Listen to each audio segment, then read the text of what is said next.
नमस्कार साथियों, diet Barmer digital education में आपका स्वागत है।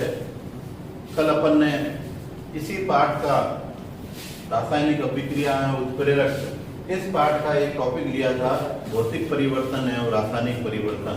आज अपन इसका दूसरा टॉपिक लेते हैं, रासायनिक समीकरण।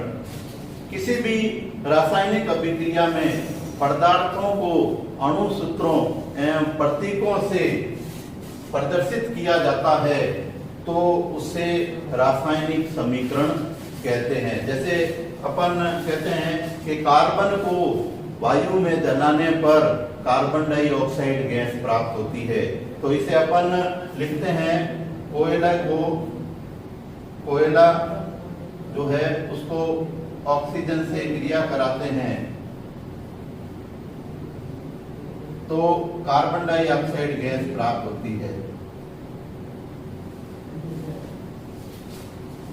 तो यह समीकरण के रूप में जब अपन प्रतीकों और अणु सूत्रों का प्रयोग करते हुए लिखेंगे तो कार्बन को C के द्वारा, ऑक्सीजन को O2 के द्वारा और कार्बन डाइऑक्साइड को CO2 के द्वारा प्रदर्शित किया जाता है। तो अपन ने बात की किसी भी रासायनिक अभिक्रिया में पदार्थों को, तो ये पदार्थ हो गए, वो अणु सूत्र और प्रतीकों के द्वारा प्रदर्शित किया जाता है तो उसे रासायनिक समीकरण कहते हैं।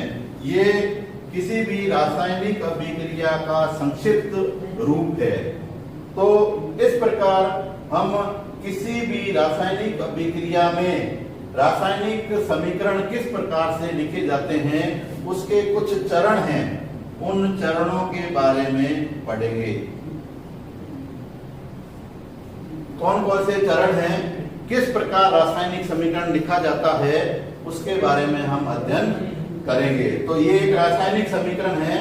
तो सबसे पहला जो चरण का जो है वो है कि किसी भी रासायनिक अभिक्रिया में जो अभिकारक रासायनिक अभिक्रिया में भाग लेते हैं उन्हें बाईं ओर लिखा जाता है। जैसे मैंने ये लिखा कि C+O2, ये दोनों ने रासायनिक अभिक्रिया में भाग लिया तो इसे बाईं तरफ लिखेंगे और इस अभिक्रिया के द्वारा बनने वाले उत्पादों को तीर का निशान लगाकर दाईं ओर लिखा जाता है। जैसे अपन इसने लिखा CO2। तो ये पहला चरण है, क्रिया में भाग लेने वाले पदार्थों को बाईं ओर लिखा जाता है और अभिक्रिया के बाद बने उत्पादों को दाईं ओर लिखा जाता है और उनके मध्य इस प्रकार तीर का निशान लगाया जाता है। दूसरा बात, यदि किसी भी क्रिया में भाग लेने वाले पदार्थ और क्रिया के द्वारा उपरांत बनने वाले उत्पादों की यदि संख्या 2 या 2 से अधिक है तो उनके मध्य प्लस का निशान लगाया जाता है। जैसे अभिक्रिया में भाग लेने वाले दो पदार्थ थे, एक कोयला था, कार्बन था और दूसरा ऑक्सीजन गैस थी, तो अपन ने इन दोनों पदार्थों के मध्य प्लस का निशान लगाया है। तो ये दूसरा है। और बनने वाला यदि उत्पाद 1 से अधिक है तो उनके मध्य भी प्लस का निशान लगाया जाता है। तो 2 या अधिक पदार्थों के मध्य प्लस का निशान। अब आती है तीसरी बात। तीसरा, रासायनिक अभिक्रिया में जो समीकरण बनता है उसके अंदर द्रव्यमान संरक्षण के नियम का ध्यान रखा जाता है कि अभिक्रिया में भाग लेने वाले पदार्थों का द्रव्यमान अभिक्रिया के बाद बनने वाले उत्पादों का द्रव्यमान हमेशा बराबर होता है।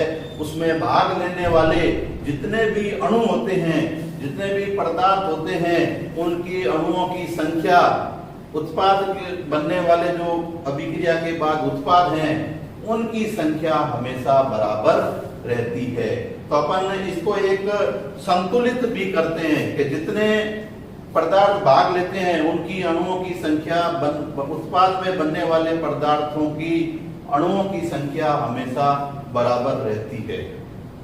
तो अपन एक ये सूत्र अपने लिया, इसमें आप देख रहे हैं कि प्रोपेन जो है उसकी क्रिया जब ऑक्सीजन से कराई जाती है तो जो उत्पाद बनते हैं वो कार्बन डाइऑक्साइड गैस और हाइड्रोजन H2O जल बनता है।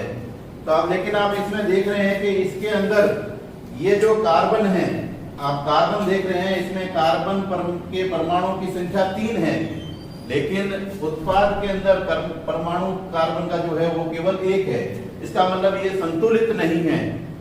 तो अपन इसको विज्ञान के अंदर एक अनुमान विधि, जिसके अंदर अणुओं की संख्या को कम या बढ़ाकर उस अभिक्रिया को संतुलित किया जाता है, जिसे अनुमान विधि या हिट एंड ट्रायल मेथड कहते हैं, उसके द्वारा जो है उसे संतुलित किया जाता है। तो अपन इसे संतुलित करते हैं, तो अपन देखते हैं, तो इसके अंदर अपन संतुलित करने के लिए हाइड्रोजन और ऑक्सीजन इन दो पदार्थों को छोड़कर जो अन्य पदार्थ हैं उन्हें पहले संतुलित किया जाएगा। तो अपन देख रहे हैं इसमें जैसे कार्बन है एक अतिरिक्त, तो अपन कार्बन को संतुलित करेंगे तो यहाँ कार्बन के 3 परमाणु हैं, तो अपन यहाँ पर इसके आगे 3 लिख देंगे। तो इसका मतलब है कि यहाँ पर कार्बन के 3 परमाणु ने भाग लिया, तो उत्पाद में भी कार्बन के 3 परमाणु होंगे। तो जैसे अपन ने इसको 3 कर दिया, उसके बाद में अपन ने देखा कि यहाँ पर जो है आप देख रहे हैं कि हाइड्रोजन जो है इसके 8 परमाणुओं ने भाग लिया है, लेकिन यहाँ पर केवल 2 हैं। तो हाइड्रोजन को संतुलित करने के लिए अपन यहाँ पर 4 लिखेंगे, तो 4 दूना 8 जो है हाइड्रोजन भी अपनी संख्या के अनुसार संतुलित हो जाएगा।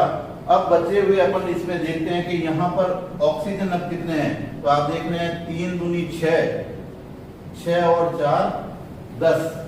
तो अपन देख रहे हैं यहाँ पर ऑक्सीजन जो है उसकी संख्या 10 है, तो अपन यहाँ पर भी संतुलित करते हुए इसे 5 लिखेंगे। तो इस प्रकार हमारी ये जो अभिक्रिया है, ये समीकरण है, वो संतुलित हो जाता है।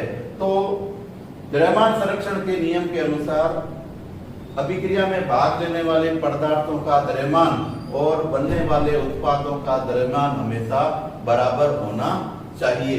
तो अपन अनुमान विधि के द्वारा इसे संतुलित करेंगे। तो ये द्रव्यमान का जो है हमें ध्यान रखना है। तो ये था तीसरा पॉइंट।